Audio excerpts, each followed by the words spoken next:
দর্শক বন্ধুরা, আমরা আজ সূর্যমুখী ফুল এঁকে দেখাবো। তার জন্য একটা বৃত্ত এঁকে নিলাম এবং বৃত্তের চারপাশে এভাবে সমান্তরাল করে আমরা দাগ এঁকে নিচ্ছি। দাগের দুপাশ থেকে এভাবে বাঁকা করে পাপড়ি এঁকে দিব।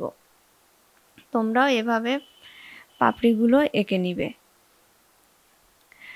দুই পাশ থেকে এভাবে বাঁকা যে লাইন দিয়ে আমরা পাপড়িগুলো সুন্দর করে এঁকে নিলাম।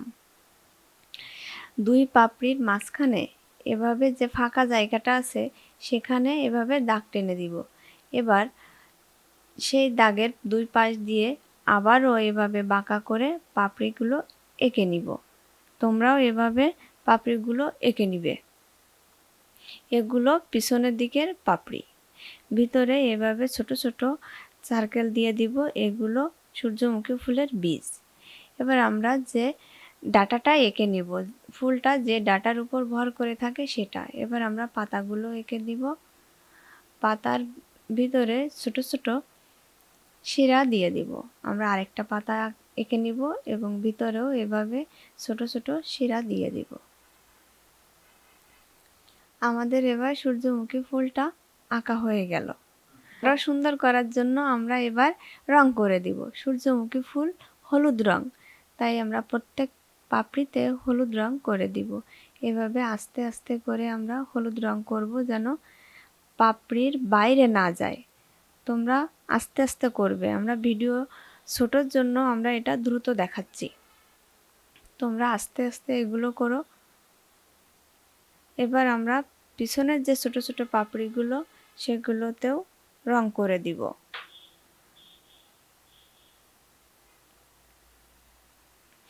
ফুলের রং করা হয়ে গেলে এবার আমরা ভিতরের যে বীজগুলো আছে সেগুলোতেও রং করে নিব।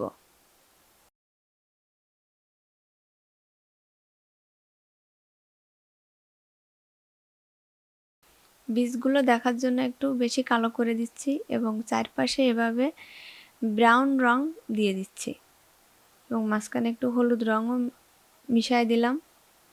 এবার স্পষ্ট করার জন্য আমরা আবারও কালি করে নিব। ফুলের ডাঁটাটাও সবুজ রং করে দিচ্ছি এবং পাতাটাও সবুজ রং করে দিচ্ছি। পুরো পাতাটাই এভাবে সবুজ রং করে দিব। এটাতেও দিয়ে দিব। পাতার শিরাগুলো বোঝার জন্য আমরা এভাবে কালি করে নিব।